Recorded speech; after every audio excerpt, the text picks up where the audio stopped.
Hey guys, Voltar here, and today we'll be recapping a bone stock Japanese PC engine duo. Now this system, as well as its American sibling, the Turbo Duo, are notorious for having some of the worst electrolytic capacitors, and as a result, these systems have a ridiculously high failure rate. So what happens when these capacitors fail? Well, it's extremely common to experience quiet sound or failing intermittent audio issues, graphical glitching, and even optical drive failure. Now the best course of action is a shotgun approach, which simply means that we replace all the electrolytics on the board. Now this should be the first order of business for any PC engine duo that hasn't been serviced before. But be forewarned, there's a good chance that the capacitors have vented or ruptured some time ago and have already done their damage. If this is the case, the caustic electrolytic fluid has bathed the mainboard and its components, which often results in what I call board rot. Now, if you're recapping one of these systems, you may be lucky and will only be doing a recap, but it's likely that you'll be doing some form of mainboard repair in order to reconstitute traces that have been eaten away, in addition to other things. So it goes without saying, if you own one of these systems and are unsure if it's been serviced in the past 10 years, please do so now. The longer you wait, the more damage you'll likely be repairing in the future. So sit back, strap on, and obey.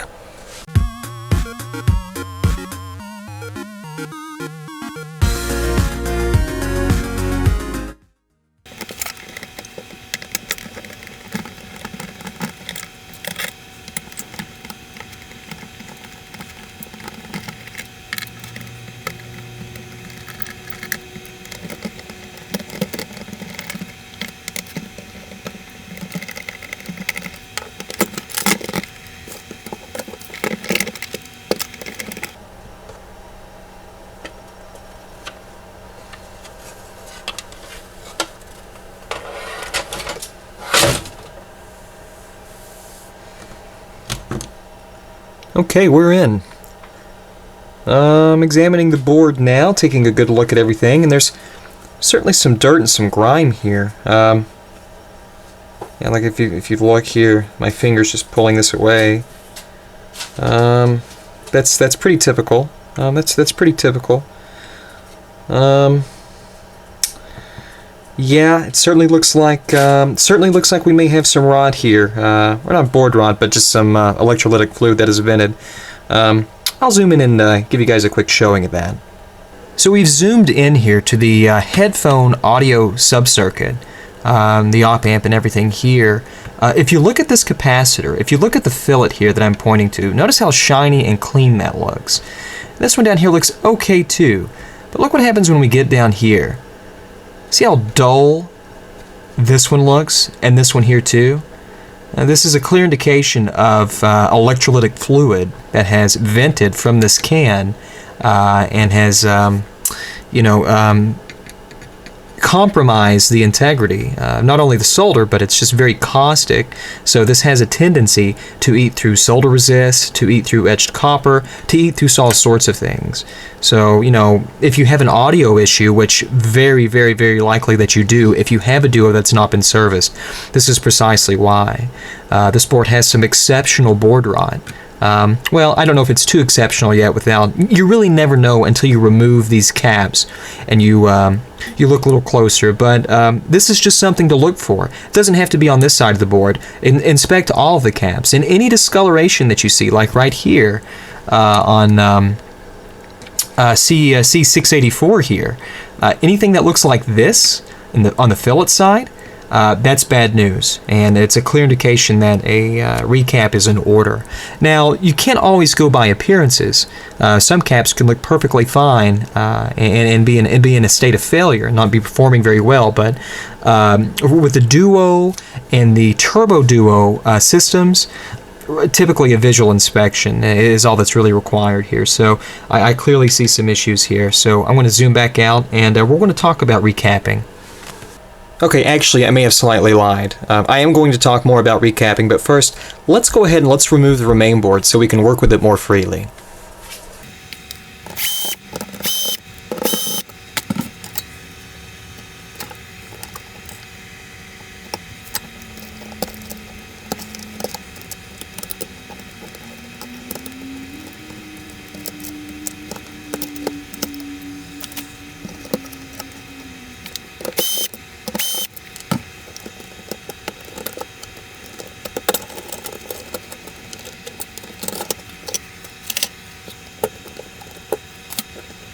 Okay, now let's talk about recapping.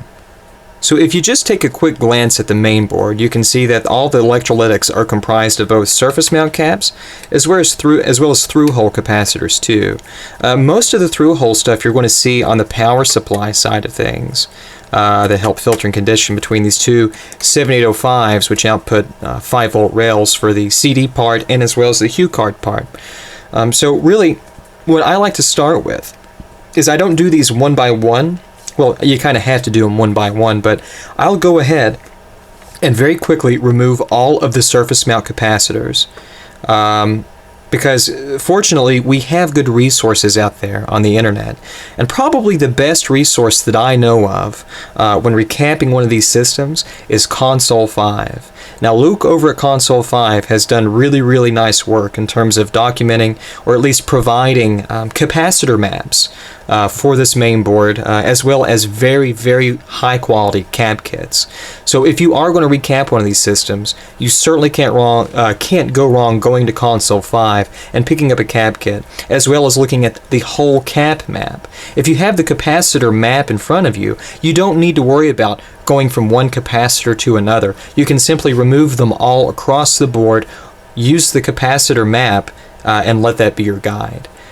So having said that, let's talk about reworking this board, and let's talk about different techniques of cap removal, most notably with surface mount. I think it's important, so let's zoom in, let's talk.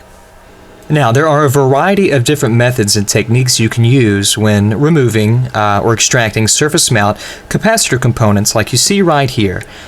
Something that you'll see people do in a lot of instances is they'll just simply take a pair of nice flush cuts. They'll come right in here and they'll cut them out.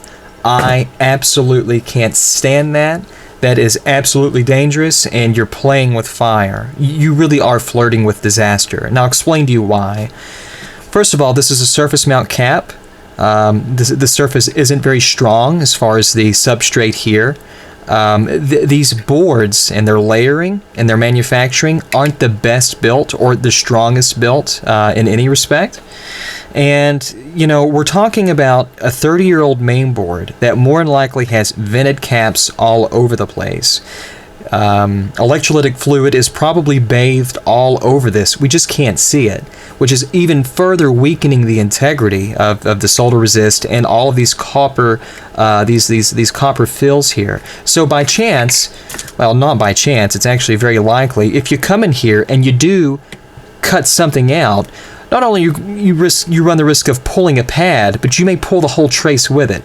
It's probably already in a weakened state. So please, if you're even new to this, or even if you're not new to this, you know, I highly encourage you not to do that. There are much faster, more effective ways of, you know, reworking surface mount stuff. It was never intended to use a pair of flush cuts, you know, to remove surface mount components in a very aggressive and you know, pretty violent way.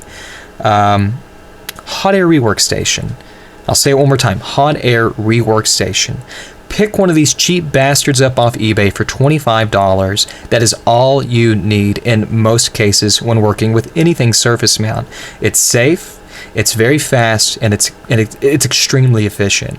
So I think what we're going to do is we're going to start with the surface mount capacitors, and I'm going to show you just some really simple surface mount hot air techniques that I use that will quickly extract these from the board, and you will be doing this. You know, the removal process will happen in no time. So we'll start with surface mount and we'll work our way to the through-hole stuff, but let's just see the surface mount in action. Let's do it. So very randomly right now we are looking at 3 capacitors. And I'm going to have my hot air rework station out and ready to go. So with my hot air rework station, which is a very cheap 858D from eBay, I think I paid $27 for it, you know, I have my heat set to maybe 315 to 320 degrees Celsius, and my airflow is probably set to around 50%. So I'm not going to say anything. I'm just going to randomly remove these 3 capacitors to show you how quickly and how safely this can go. Let's do it.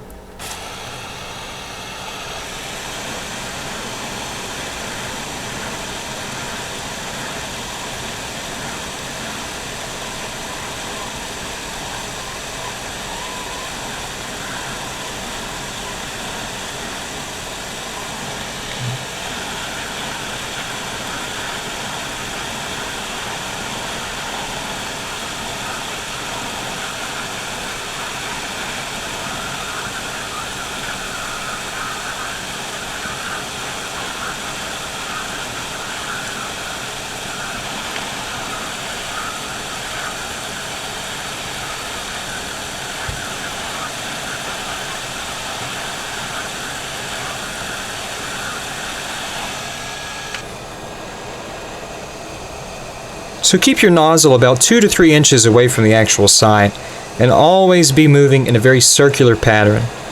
And what you can do is, if you're not sure that you're heating up properly, just take a pair of tweezers. Just take a pair of tweezers and without much force, just slightly pull and agitate and see if it's loose. Now this is connected to a pretty thick pour here, so this one might take just a few more seconds to sort of loosen up. But you never want to extract these capacitors with any real force. They'll really just come right off when they're ready to go. But you know, the less heat the better, so always probe and sort of feel and examine here. And you know, just to see where things kind of are. So I'm just going to make a few more circular patterns here. The polys underneath this are just heat soaking, so that's pretty normal, but it should take no more than just maybe 15 seconds on these big caps like this right here. And if you feel and look around, seamlessly comes off. And we'll just quickly move to the other ones. These should go fairly quickly. So again, 2 or 3 inches above the site in a nice circular motion. Give it about 6 or 7 seconds, and that's when you'll start sort of filling around and probing. It's not quite ready yet. We'll give it another 4 seconds. 1, 2, 3, 4. Check it again. And like butter, she comes right off. We'll just move over here, direct our heat directly to this capacitor in a nice circular motion.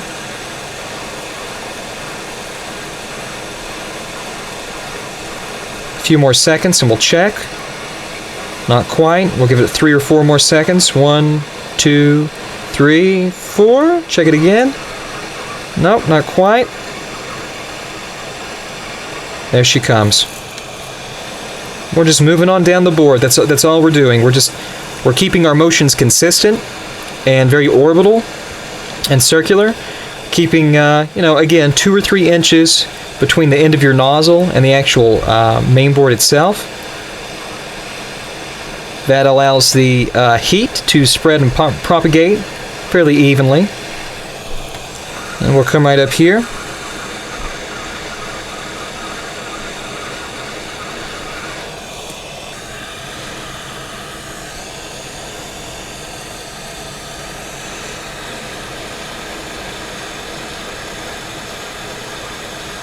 Nice circular motions.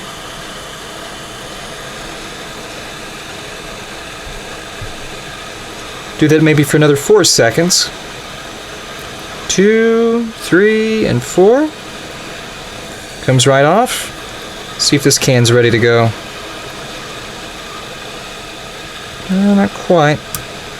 Maybe another 3 more seconds. 3. Comes right off.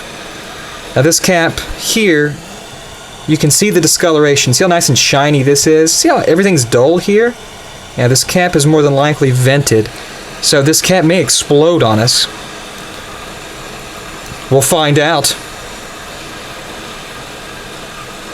So just keep heating.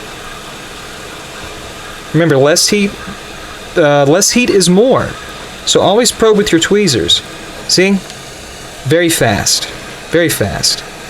And now you can see the damage. Or you can see the vented electrolytic fluid there for sure. It's very dark and dull. And this is the audio op-amp. This is all the audio circuitry too, so very common.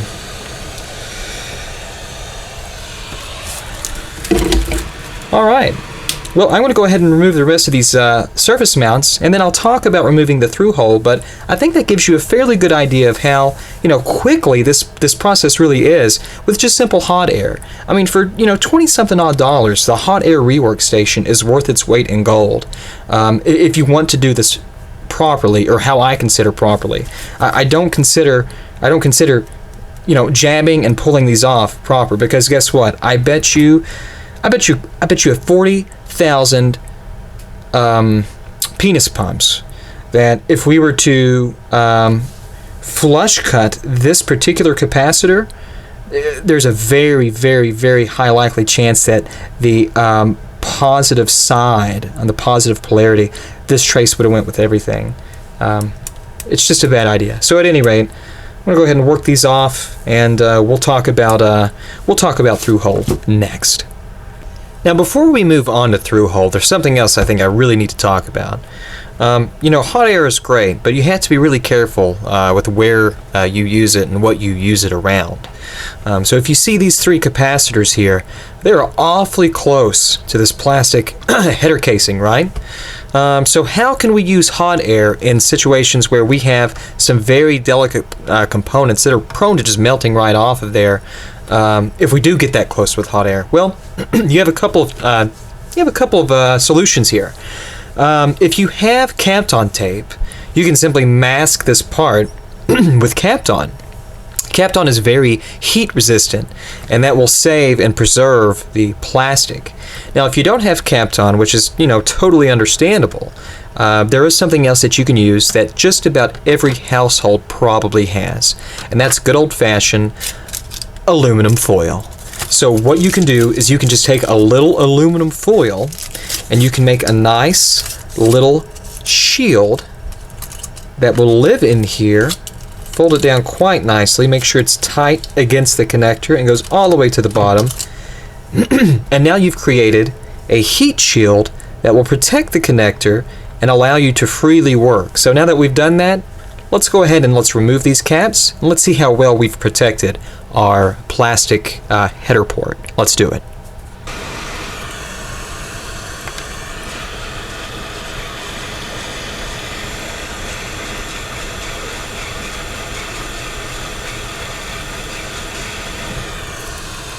Okay, those 2 caps have been removed. Let's lift the aluminum and let's see what we're looking like down here. Perfectly preserved and undamaged. Well, what about this LED? Well, it's the same principle. We'll just take the aluminum foil, create a nice little barrier, just create a little heat shield here, make sure it's nice and flush to the surface, which it is. And I think my camera might have lost a little focus here, but I think you'll be able to make this out. So we'll go ahead, turn our hot air back on. Whoops, come in right here.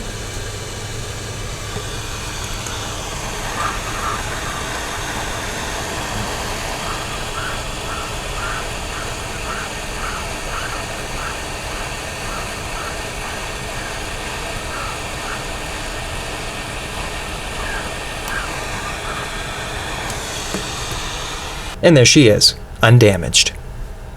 Alright guys, so really in, just a matter of minutes, we were able to remove all of the surface mount capacitors.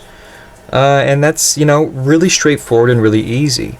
I exclusively use the hot air rework station, just as I've shown you, to do this. You can use something like, hot air rework tweezers, but for me, to be honest with you, this works just as fast. And as far as all the vented fluid is concerned, I clean all of these boards and bathe them appropriately. Not inappropriately, as we've been seeing on the news so much lately. Nonetheless, these boards get, completely bathed, so, the hot air rework station is just, my personal go-to. Now, you guys can do whatever you want to do, just as long as you're not cutting these damn things off the board. That's all I ask. That's all I ask of you. So at any rate, surface mount's done. Let's move on to the through hole. Now, with the through hole stuff, you can use a solder put. You could use, a mechanical vacuum. I guess this means mechanical. But, I typically just resort to my Heiko 808 for the through-hole stuff. And, I really don't feel like I need to show you this, but it's so damn self-explanatory. But nonetheless, let's flip this thing around, and we'll start here. And I'll just show you how I quickly zip the power stuff out. So let's do that. Okay guys, this camera might get a little out of focus and I might be kind of wobbly, and that's because I'm having to hold this board. I have to hold it up in order to get to these caps. But at any rate, here's a cap right here, these 2 leads. I've got my Heiko 808 warmed up and ready to go. And so the way I like to do this is I just simply rest the tip and nozzle into the through hole component, and I let the weight of the tool do all the work. Gravity is doing this work. And it may take a few seconds for it to go molten, for the solder to wet thoroughly, so I'm just going to wait it out a few seconds. We're in no hurry here. Okay, it's pretty molten. I want to do some swivels just to make sure that that joint is free. We're pretty free here, so activate. Super clean. I can even wiggle the component. We've thoroughly cleared that plated via. So we're just going to move up to the second. Okay, I actually flipped the board around to give you an angle, but we're still working on Mr. Wiggles here. I'm just going to introduce the 808 into the other component leg. And again, we're going to let gravity do the work. We're just going to let the weight of the tool fall on this joint here. Wait for it to go molten, which it has. I want to give it a few little swivels here to make sure we are totally molten and in a plastic state. I'm going to vacuum. And if you do this right, both component legs should wiggle freely, and this cap should literally just come right out with no force. So, I mean, really, that's through-hole components. I don't think I need to do all of them. I really don't even think I need to do this one. You guys are pretty good on that. So, I'm just going to go ahead and continue forth with all the removing the through-hole stuff. Okay, so we quickly zipped out all of the through-hole capacitors here, and now it's time for the really fun part, and that's board cleaning. So, you know, we have a lot of vented electrolytic fluid here that's, you know, kind of rotting areas out.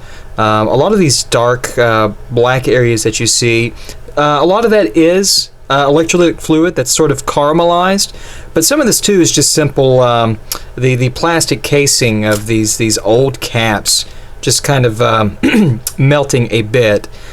Typically, if your cap is bad, these yield a pretty high temperature resistance, but if a cap is bad and already swollen, the bad caps typically do this the worst. If you have a relatively good cap, like right here, for example, or even right here, or in a bunch of places, you don't see that nearly as much. So that's kind of another telltale sign of a cap also being bad once you take it off the board. And of course, you can run it through an LCR or ESR meter to test it. But with the Duo, you treat all the caps equally here. They're all bad as far as you're concerned. You replace every one of them whenever you do a cap job. So at any rate, we're going to talk about board cleaning now. So I'm going to actually zoom into one of the worst areas on the board, which is the audio section.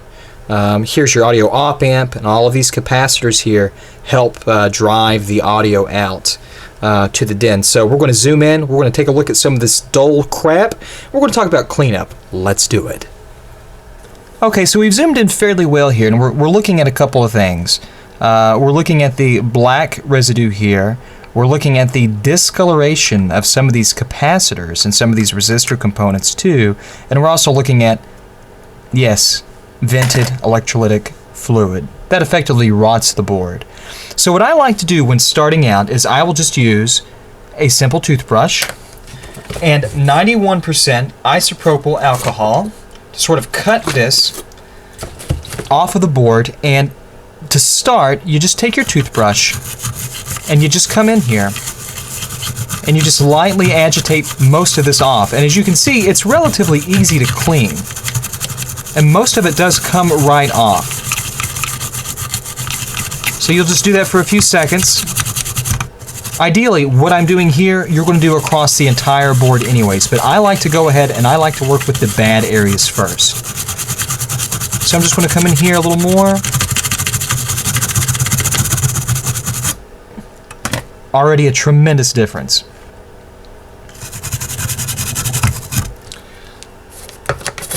Apply a little more isopropyl to your bristles here. Just come in here in a nice sweeping motion,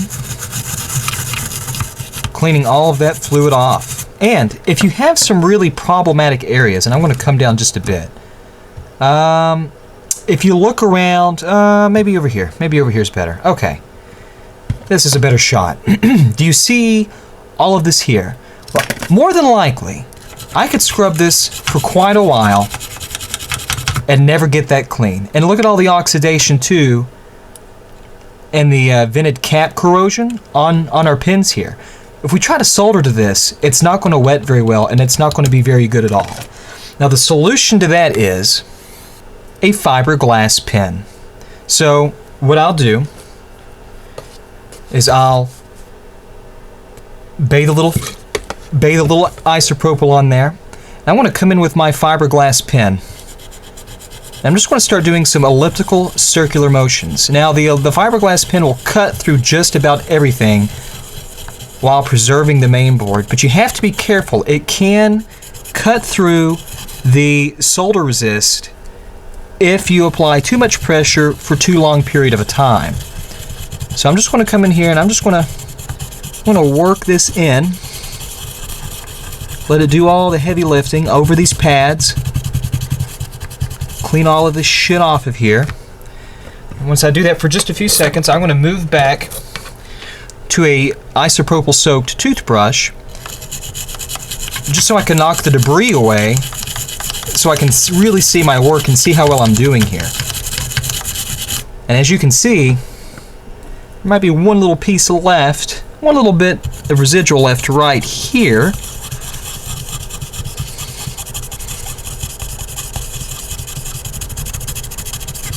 But otherwise, that's a tremendous difference. So we'll repeat this process over various areas of the board until we do like the general cleaning. So I'm just going to move this over. And look at all this here. This is very important. This is the pre-staging for the audio. This is the audio op amp. And if you're playing CD-based games and you're getting a lot of muffled audio or audio that gets loud and very, very quiet, the culprit is more than likely in this area. So we'll start with isopropyl. We'll cut through what we can with just a soft bristle brush. And don't be afraid to use more alcohol here. I mean, use as much as you want. Cutting through all this debris and garbage. Excellent. We'll move back to our fiberglass pen. And we'll start going over some of these, we'll start going over a lot of these pads. Go over the legs of the op amp IC. Now, here's another thing. Here's a trick to recapping, and unfortunately, this is what I see more so than anything. When you pay somebody to do a recapping, in my experience, what I found is, in systems that have been recapped, the person will remove these capacitors, and they'll simply place the new ones in. Perfectly fine. But the problem with that is, if you don't clean, and if you don't cut the caustic electrolytic fluid from the board, you're really not doing anything. The only thing that you're doing is you're replacing poor components with good components that are ultimately more than likely going to fail in the future because you didn't remove the problem. You just overlaid something on top of the problem. So, if somebody's charging $50 for a recap, that's a pretty good rate if they're just replacing the caps. I charge quite a bit more than that when I do this, and that's why I don't really offer this anymore, and I do it so rarely, because, guys, I'll be honest, I spend a lot of time doing this because people pay a lot of money for these systems, and if I'm going to do it, I'm going to make sure that I'm doing everything in my power to make sure that you don't have this problem ever again, period. And, it's just more value for your money, in my opinion. But at any rate, that's the cleaning process. I'll cover this in a few different areas just to show it off some more, but relatively simple, relatively straightforward. And once we get this fairly clean, we'll do another bath with, we'll bathe it a little bit more with isopropyl, and we'll use a clean toothbrush, and we'll go over all of it again. So let's just move over to another section of the board that needs some pretty serious cleaning.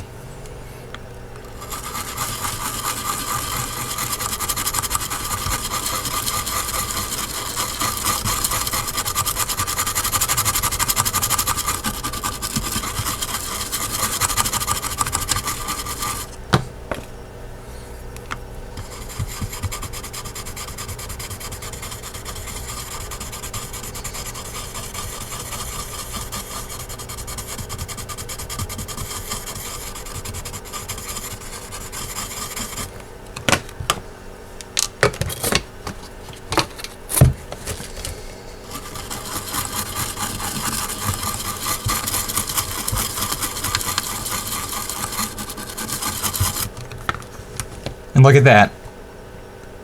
Fantastic. let's move on.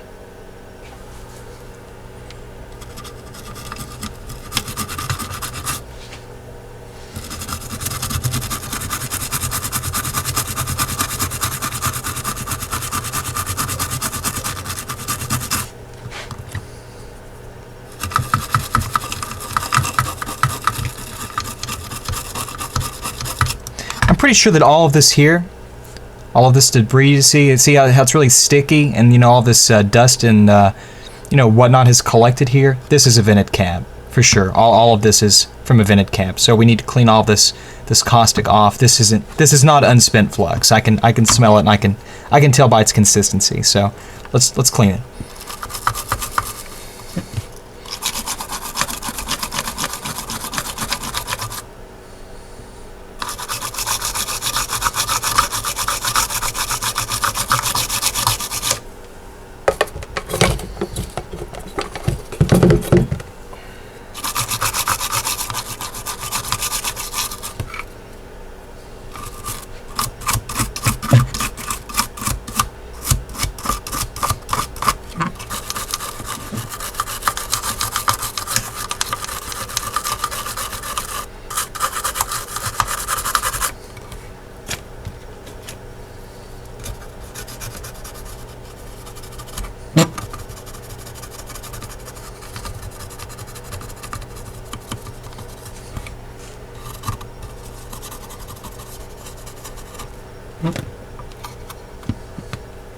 And a little bit still up here, if you can see the slight discoloration. Oh, actually, you know what? That's a piece of dust. Alrighty, let's move on a little bit.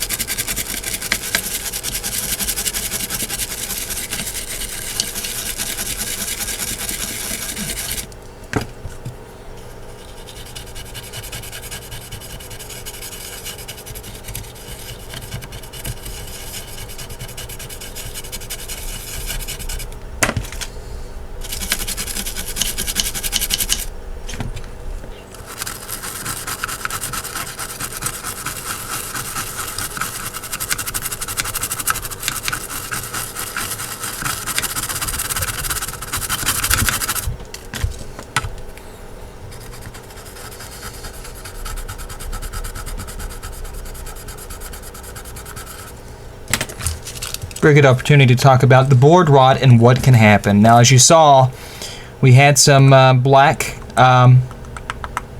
more or less cancer over this pad, and we were cleaning off the rot. And as you can see, that solder resist, it just literally flaked right off with this gentle brush. So, you know, that's just, we're actually quite lucky with this board. There's not too much rot that's you know, structurally degraded the board so much. But that's just a good example of what happens. And if you don't clean this shit off, like you just saw me do, and that were to live here, and you were just to put a cap back on here, that would eventually erode away this entire area, and it would spread and propagate. So you have to clean this stuff, and you have to find shit like this, period. Let's continue.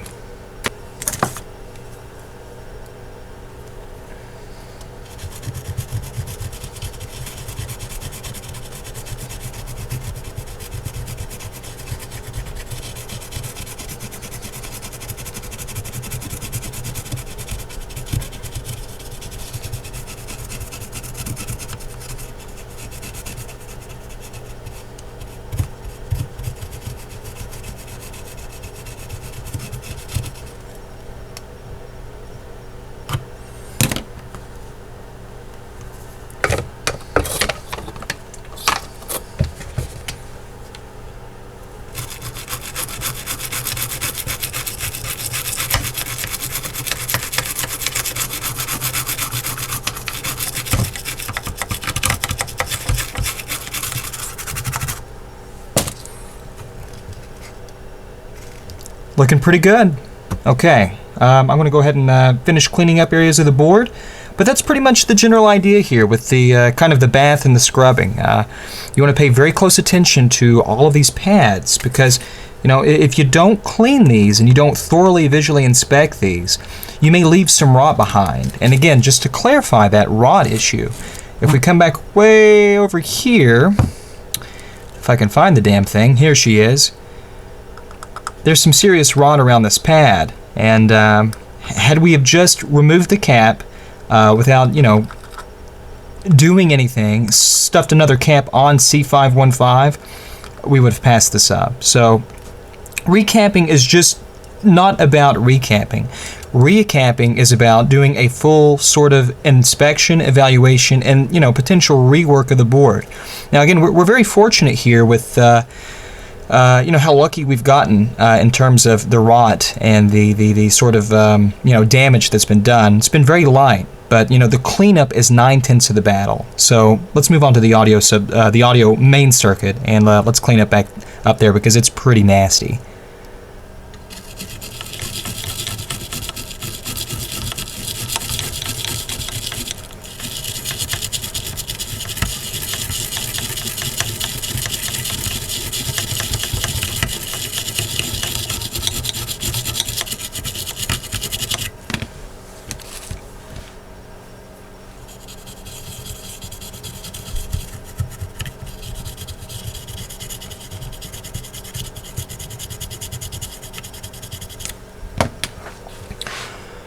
Okay guys, I'm going to do a final rinse here off camera, which just means I bathe it in alcohol and pat it down, but that's pretty much all of the board cleanup, so we can actually get right into the capping process. Let's do it. Okay, so we've done a pretty good job of cleaning off the board and all of the sites where we had that nasty caustic electrolytic fluid corroding and kind of eroding everything away, so I guess we can talk about capping now. So, you know, there are a couple different ways you can really go about this. We're looking at C536 here. No, I'm sorry, C501. And, you know, we have the side here. It's very clean, very well prepped. A couple of things we could do. We could either use the existing solder, because we did hot air reflow this off. So, you know, the solder is left intact. And we could just use that and simply, you know, kind of just position the cap where it needs to go. And you know, reflow that on there with just a soldering iron. What I like to do is, because you just never know, right? You never know where this electrolytic fluid's been. You don't know where exactly it's creeped into. So what I like to do because of that is I will just simply take I will take my soldering braid here, and I want to wick this stuff away. And I want to start fresh. I want to make sure there's no caustic, you know, junk in the chemistry here. So that's just a matter of taking the braid, applying it over the site, taking the braid, applying it over the site, just like that. Now we have a nice cleaned area. And what I'll do at that point is I'll just introduce a little fresh 6236 2% silver bearing. That's just what I like to use. And once I do that, I'll take my capacitor that I'm replacing this with, and remember, use the capacitor map on console 5. It has all this information for you. So I'll take that capacitor, which is C501, which is a 100 microfarad 6-volt cap. I want to place it into position just like this, and I hope you can see this fairly well. But I'm going to put this into position. I'm going to line it up just like that, and I'm going to just tack. I'm going to tack one component lead in here on this side. I'm going to lift. That side's in. Very nice joint, as you can see. We'll then come to the other side with a little solder here. And I'm just going to introduce some fresh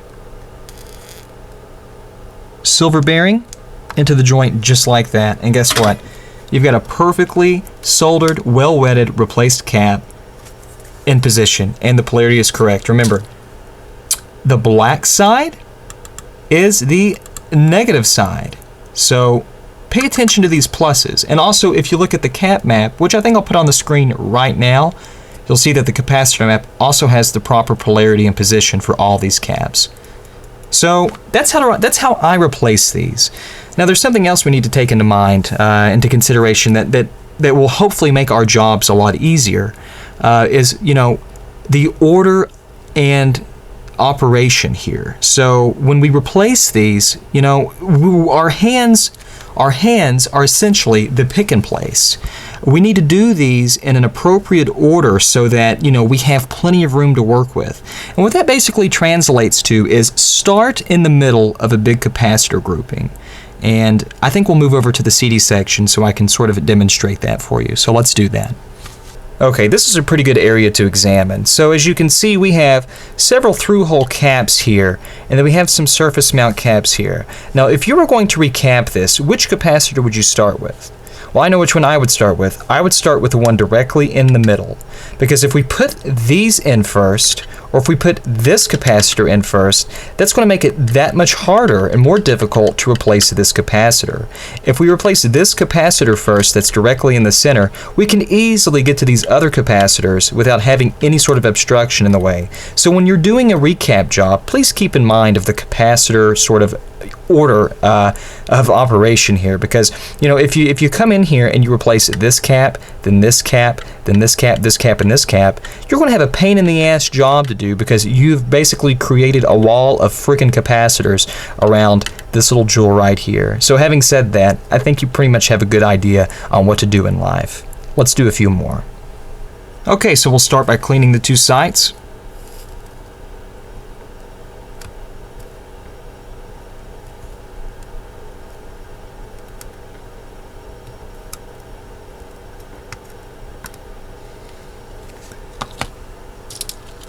On each side, we'll add a fresh little landing of solder, not too much. See how nice and smooth it is after you do that? That's all you're looking. You're just flattening the substrate so that you have a nice smooth surface to work with. So we'll start with C200.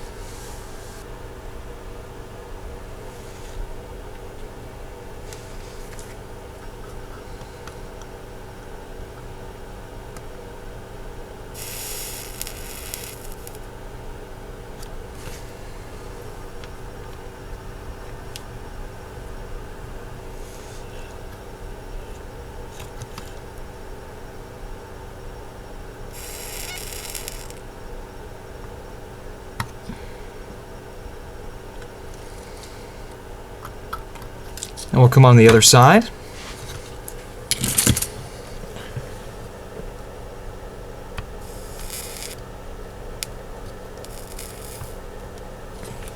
We'll straighten C201 up just a bit.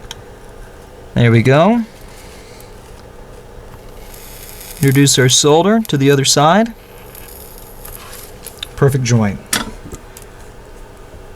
And if you want to, which I like to do sometimes, is I'll just come over back to the other side and I'll just add a little fresh just to make sure we have a nice fillet.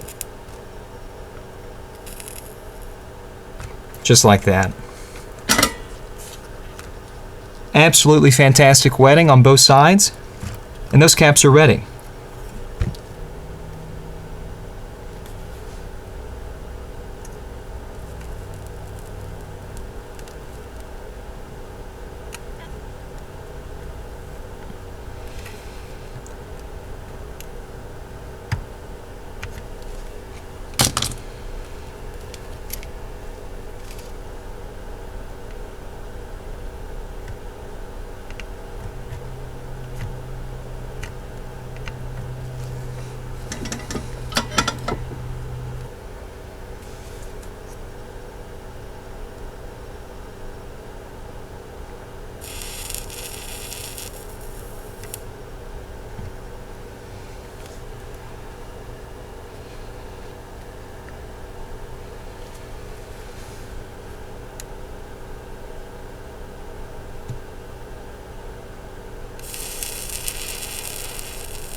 Looking excellent.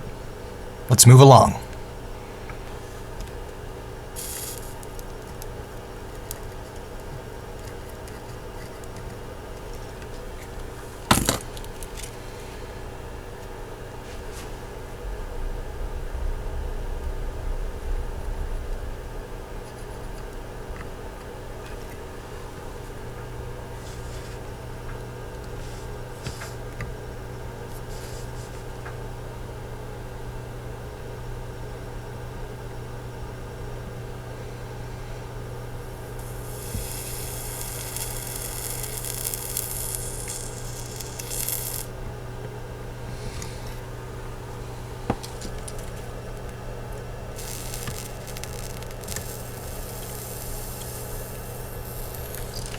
So I want to clean up C105 and C110, and I'm sorry if this is a little too bright, but it's just the way the camera's operating. These two capacitors right here are very close to these headers, so I want to clean these up, and I want to talk about these just a bit.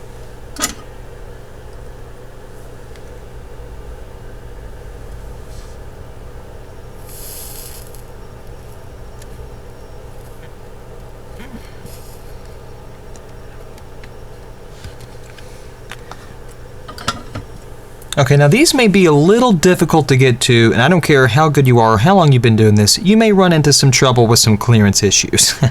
So what I'm going to do is I'm just going to show you kind of how I deal with this. So kind of pay attention here.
Now these two are very difficult to get to, so what I suggest doing if you're having trouble and you don't want to burn the shit out of this is heat the pad and then introduce the cap as you're heating the pad and just kind of slide it into position here, and you'll get a very nice tacked weld for that. That goes for both of these. I might have nicked that one just a little bit.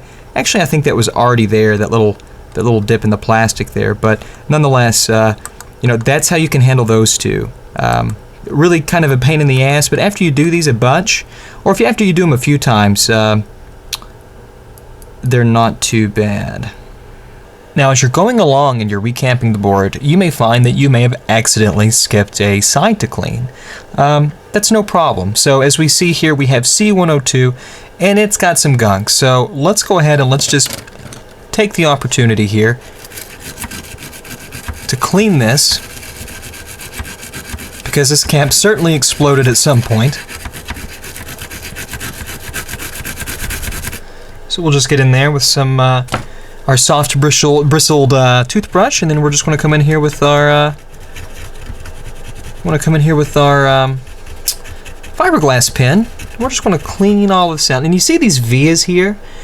Excuse me. If these become corroded, and you know the electrolytic fluid sort of compromises the copper through-hole plating. You know what can happen is that you could lose the connection between the top and the bottom layer of the board. Now this is a 2-layer board, so this via right here connects the bottom layer to the top layer, and if those corrode, you know, you can have a few severed connections. You could have some opens for sure in your connection there. So, or in your traces, in your trace routing. So I think that looks pretty good. We'll go ahead and we'll douse it one more time and give it a light scrubbing.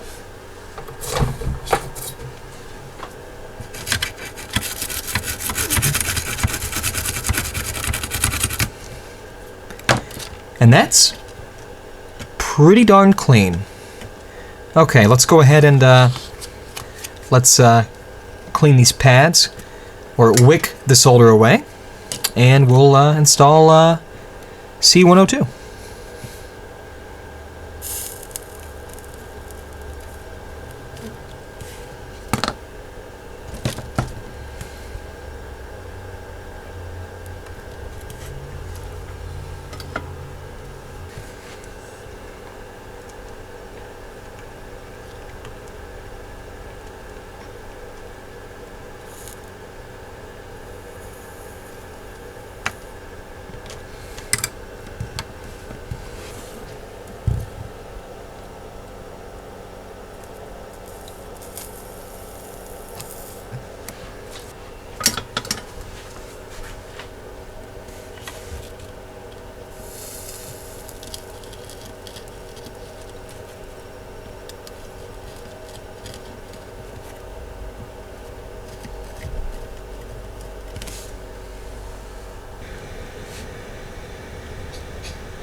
Okay, well that pretty much takes care of all the surface mount caps. Now I showed you a huge shit ton of these, so I hope that that was enough, but I really didn't think it was necessary to do every single cap on camera.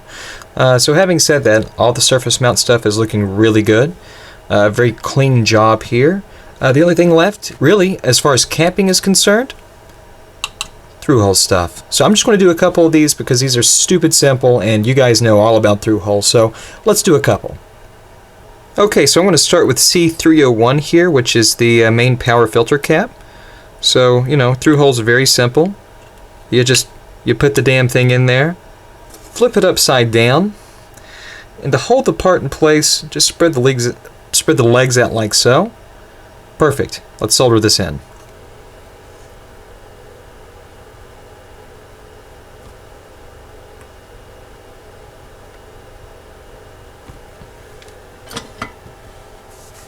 Once you have the part soldered in, just take some nice flush cuts. Excuse me, just take some nice flush cuts. Come flush. And come flush with the joint. Ready to rock. Let's do one more. Okay, so now we'll do C307 right here. Same business as usual. Just feed the cap through. Remember your polarity, the stripe is your negative side. Push the cap in, rotate the board.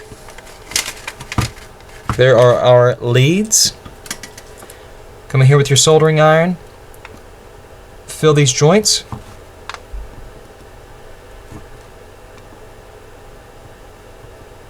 Like that. Take your flush cuts. Come in flush. 1, 2. All done. Okay. Let's turn this baby around.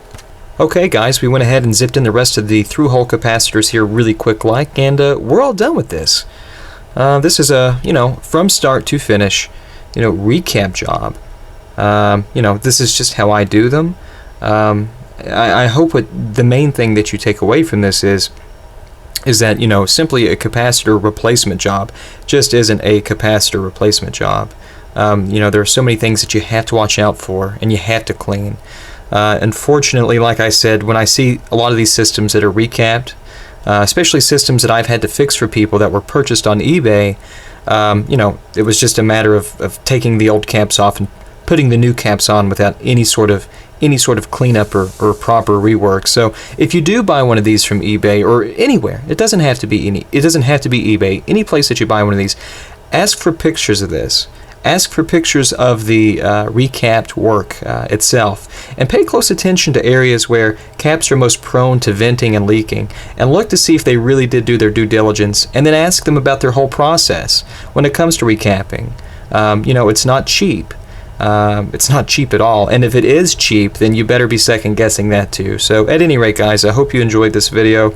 This is quite long and breathy, and I think I spent more time on the actual cleanup part than I did on the recapping itself, because in my opinion the cleanup is far more important. A bad cap install, we can replace that. A board that's rotten away, can't do much for that. So at any rate guys, hope you enjoyed the video. If you did, give it a thumbs up. If you haven't subscribed already, consider it. I've got a lot more good stuff coming out, and we'll catch you next time. See you later.